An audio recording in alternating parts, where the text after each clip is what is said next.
Hey everyone, I'm Nick, and if you like European luxury cars, depreciation is your best friend. Someone spends over $100,000 buying a car, and a few years down the road, you come along, spend a fraction of that price, and get a really nice car. And that's what I did 3 years ago with this Mercedes S-Class that I bought for $7,500. It's in great shape, and I really enjoy it. But how far can you push that? How cheap can you go and still get a good luxury car? Well, to find out, I found this. The cheapest, clean title, running and driving, no accident Mercedes S-Class. And, well, I bought it.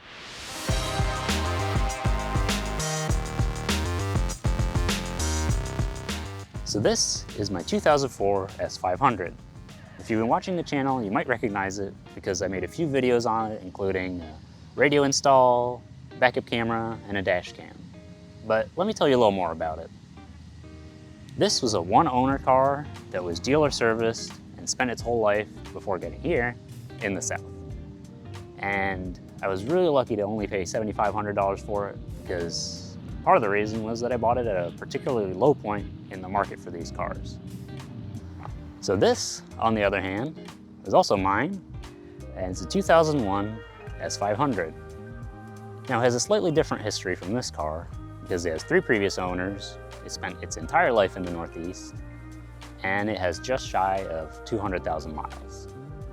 Now, what did I pay for this pile of excellence? Well, it was $2,000. And that's less than base spec 16-inch MacBook Pro. And it's an S-Class. So what do you get when you spend $2,000 on a car that costs 143 grand in today's money? Well, let's take a look. Honestly, it's a bit of a mixed bag. Right now, if you look at both of these cars, they're both sitting at their normal ride height as if nothing's wrong. Unfortunately, only one of them stays at that height overnight. It does rise to the right height when you start it, but you can hear the air leaking out of the shocks even when the car's running, and the compressor kicks on every few minutes, so it's going to need the aromatic system completely overhauled.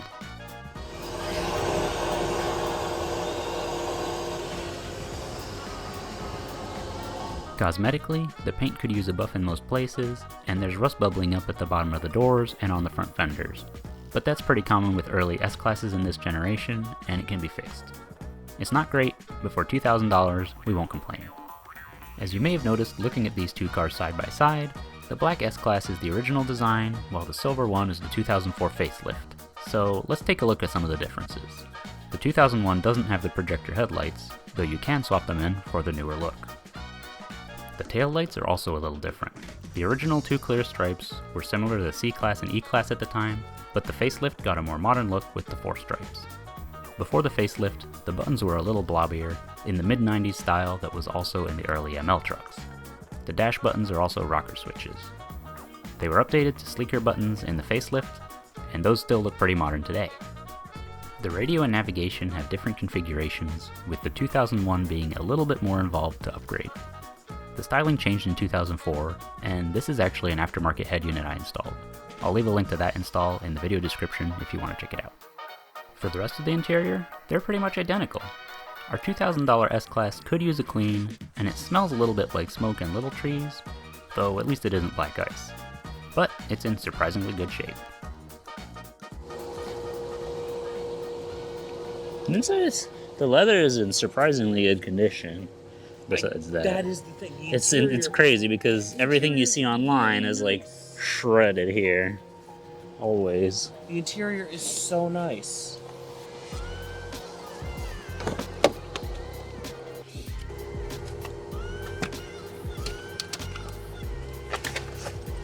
Hey! First aid kit. Awesome. Oh yeah, this one's a little messed up. Oh, fun. That's broken. Oh, you're brave.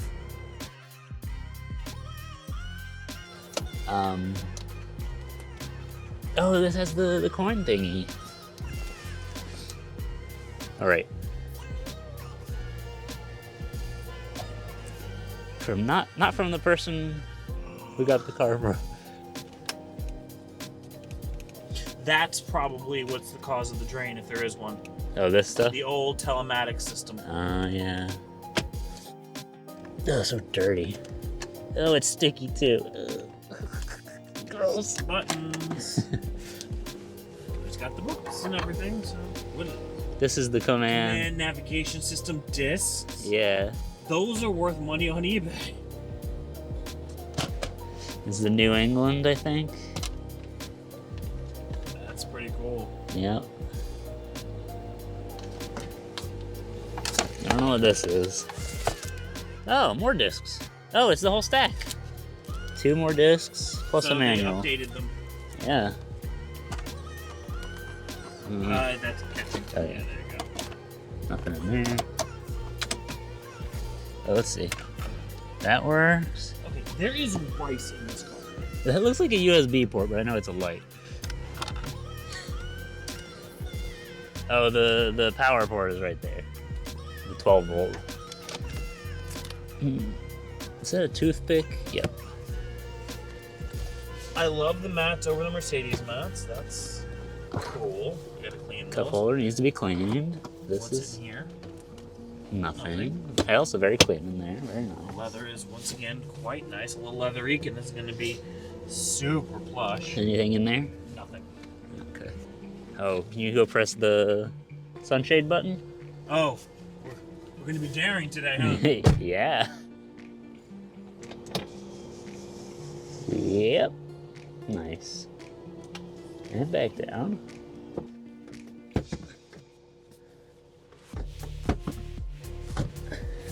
You push the button for those. Yep. Let's see. Yep, that works really well. Oh, that's in good shape on this side. It's not even that broken. No, it closes very well. Yep, in the first place. Our hood latches are sticking a bit, so right now opening the hood is a 2-person job. There we go. Got it. Needs to be greased. Okay. Oh, All right, of the course. Good struts. struts are bad. There's a lot of oil around the oil filter housing, which could be from a spill, but I have a feeling the filter housing O-ring hasn't been replaced in a long time. That may also be the case on the oil filler cap too. Something else we noticed is that the harmonic balancer is a bit wobbly. There's rubber in it to reduce vibrations, and when it degrades, it starts to do this. So it's something we'll have to keep in mind, and we'll plan on replacing it.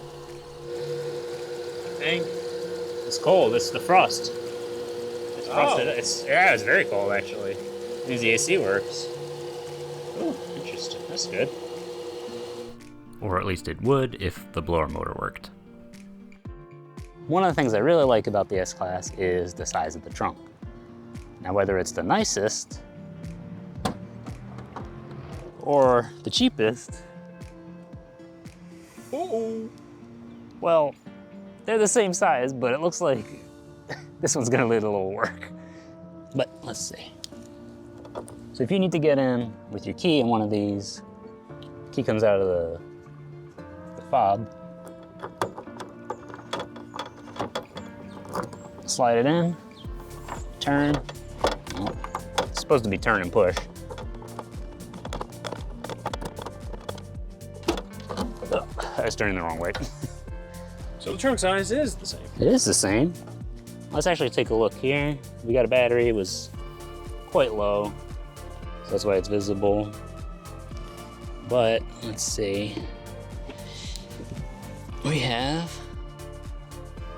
a full service kit and an unused spare, which might need some air, but this is really nice. I don't even know if I have this in my car, but and the jack right here.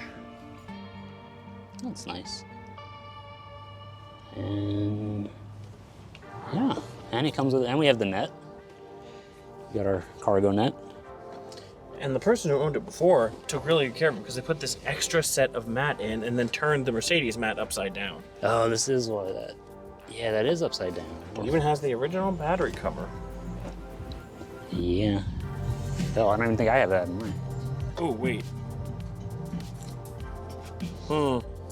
Seems like Somebody is hiding a boo-boo. for $2,000, you get Gorilla Tape over a little bit of rust bubbling. Yeah, and a little dent here.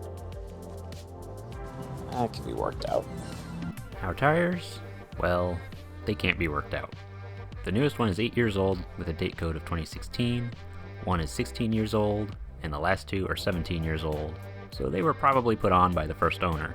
So that's why this car got trailered home when we bought it. Now, before I make a verdict on this $2,000 S500, let's take it for a little drive. It's extremely smooth, even like mine than my other one. If anything, at idle, it's probably a little smoother because mine needs an engine mount. So that's a good sign for this one. Just for a minute, the windows up. Very quiet. Fortunately, since the blower motor doesn't work, put the windows back down.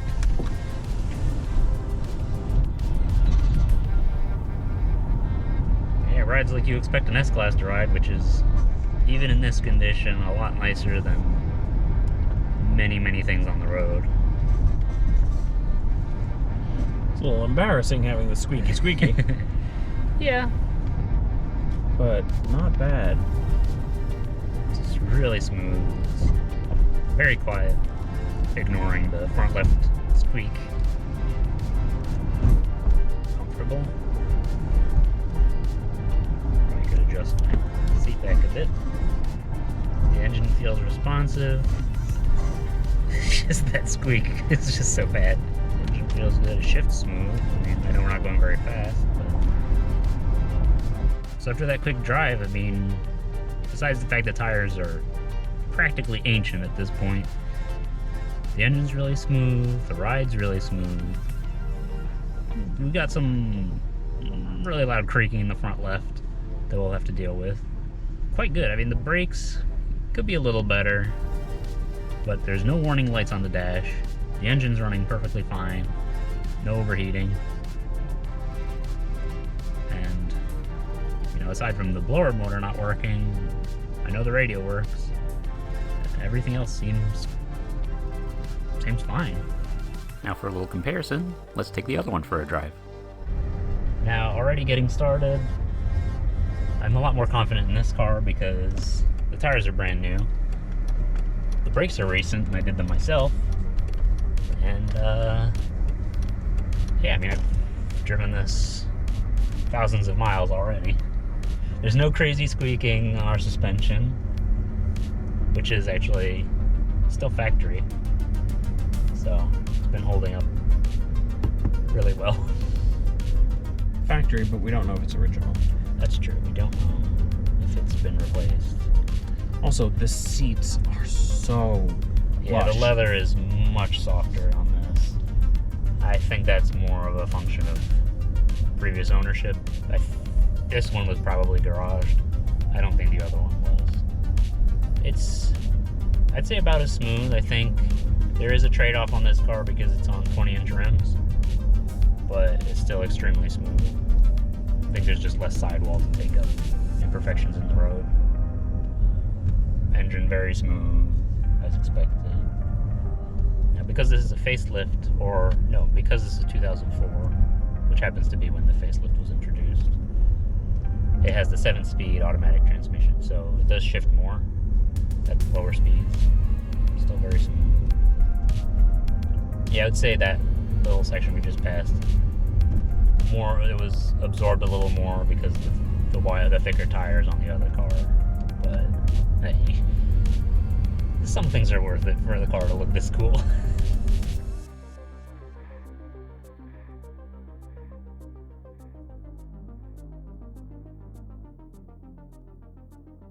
So in comparison, this kind of really highlights how good that $2,000 S-Class is. I don't know that all of them are like that, but I can guarantee you not. but there's a lot of potential in this one. So can you buy a cheap S-Class and have it be really nice to drive? Well, absolutely. But what about buying the cheapest S-Class you can find? Well, so far it's promising. But it's really gonna depend on how much we have to spend to get this to be more like this. And that's gonna be the goal of this series, to see if we could take this $2,000, 200,000 mile S500 and make it a little more like my Cream Puff Daily Driver.